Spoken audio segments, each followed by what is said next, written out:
प्रियजनों, मैं आपको यीशु के नाम में अभिवादन करता हूँ। क्या आप ठीक और खुश हैं? आपको खुश रहना है, किसी भी बात से डरिए मत।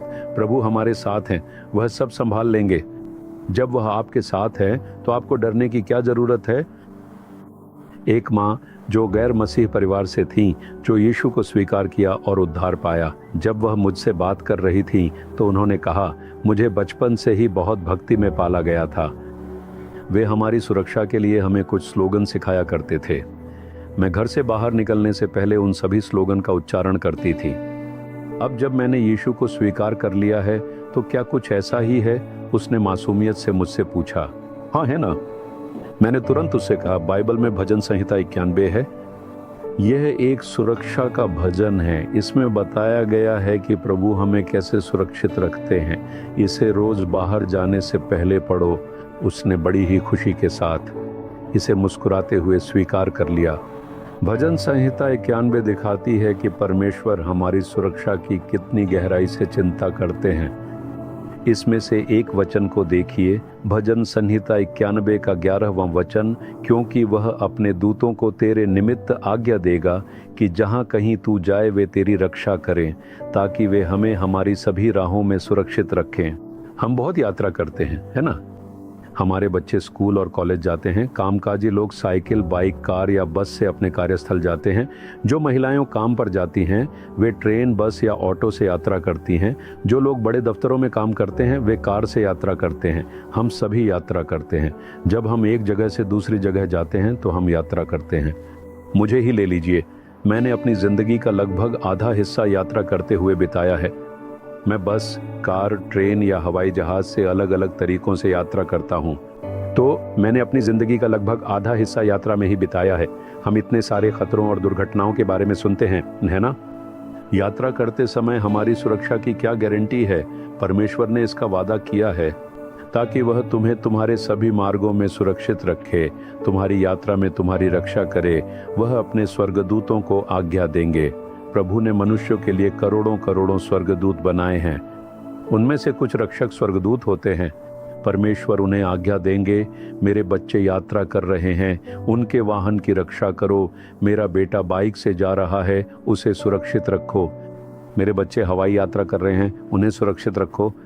तब एक अदृश्य स्वर्गदूत की उपस्थिति हमें घेर लेती है। मैंने इसे कई बार अनुभव किया है। जब भी मैं यात्रा करता हूँ मैं इस वचन को स्वीकार करता हूँ और प्रार्थना करता हूँ, प्रभु मुझे अपनी रक्षा के लिए अपने स्वर्गदूत भेजने के लिए धन्यवाद, उन्हें आदेश देने के लिए धन्यवाद। वचन को स्वीकार करने और परमेश्वर की स्तुति करने के बाद ही मैं अपनी यात्रा शुरू करता हूँ। जब आप ऐसा करते हैं तो आप न केवल परमेश्वर की उपस्थिति बल्कि स्वर्गदूतों की उपस्थिति को भी महसूस कर सकते हैं। आप अपने वाहन में स्वर्गदूतों की उपस्थिति का अनुभव कर सकते हैं। आप उन्हें अपनी आंखों से नहीं देख सकते, लेकिन आप उन्हें अपनी आत्मा में महसूस कर सकते हैं। आप अपने पास एक स्वर्गदूत की उपस्थिति को महसूस कर सकते हैं। मैंने इसे कई बार अनुभव किया है। इसके अलावा मैं कई बार खतरों से बच चुका हूँ। ऐसे कई अनुभव हैं।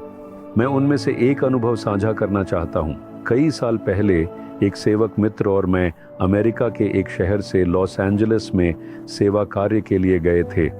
मुझे खिड़की के पास बैठना बहुत पसंद है ताकि मैं दृश्य का आनंद ले सकूं। मैं हवाई जहाज में खिड़की के पास बैठा था। लॉस एंजलिस एक बहुत बड़ा शहर है। इस शहर के चारों ओर 4 एयरपोर्ट्स हैं। आप कल्पना कर सकते हैं कि यह कितना बड़ा है। मैं देख रहा था कि हवाई जहाज उस शहर के ऊपर से उड़ रहा है। अचानक वहाँ एक बवंडर आ गया। फ्लाइट एक तरफ झुक गई, लगभग उल्टी हो गई और फिर अचानक अपनी दिशा बदल ली। मैं खिड़की के पास बैठा था। मैं उसके पंखों को झुकते हुए देख सकता था। मैंने सोचा, आज तो हवाई जहाज क्रैश होने वाला है। आज मेरा सफ़र यहीं समाप्त हो जाएगा। मुझे लगा जैसे मेरा हार्ट सीने से बाहर निकल आया हो। हवाई जहाज लगातार डगमगाता रहा। बवंडर इतना भयानक था। फिर मुझे परमेश्वर का वचन याद आया, प्रभु आपने अपने स्वर्गदूतों को मेरी रक्षा का आदेश दिया है। वे स्वर्गदूत इस फ्लाइट की रक्षा करेंगे और इसे सुरक्षित उतारने में मदद करेंगे। मैं आपकी स्तुति करता हूँ। मुझे अभी आपके लिए सेवाएं करनी है। मुझे विश्वास है कि जब तक मैं उन्हें पूरा नहीं कर लेता आप मुझे नहीं बुलाएंगे। धन्यवाद कि आपने मेरी सुरक्षा के लिए स्वर्गदूतों को नियुक्त किया है। मैंने इसी तरह उनकी स्तुति की। बस इतना ही। जो प्लेन झुक रहा था उसने खुद को सीधा करना शुरू कर दिया, लेकिन तब तक वह अपनी दिशा बदल चुका था। वह विपरीत दिशा में जा रहा था। जल्द ही वह सही रास्ते पर मुड़ गया और सुरक्षित उतर गया। यह एक बड़े खतरे से बचाव था। इसी तरह मैंने कई स्थानों और परिस्थितियों में देखा है कि परमेश्वर ने अपने स्वर्गदूतों के माध्यम से मेरी रक्षा की है। अपने जीवन के बारे में भी सोचिए। क्या आपने कभी नहीं कहा, एक पल में मैं बच गया? ये कैसे संभव हुआ? परमेश्वर ने एक स्वर्गदूत भेजा और आपको सुरक्षित रखा। यीशु ने स्वयं कहा कि छोटे बच्चों के लिए नियुक्त स्वर्गदूत हमेशा परमेश्वर का मुख देखते हैं।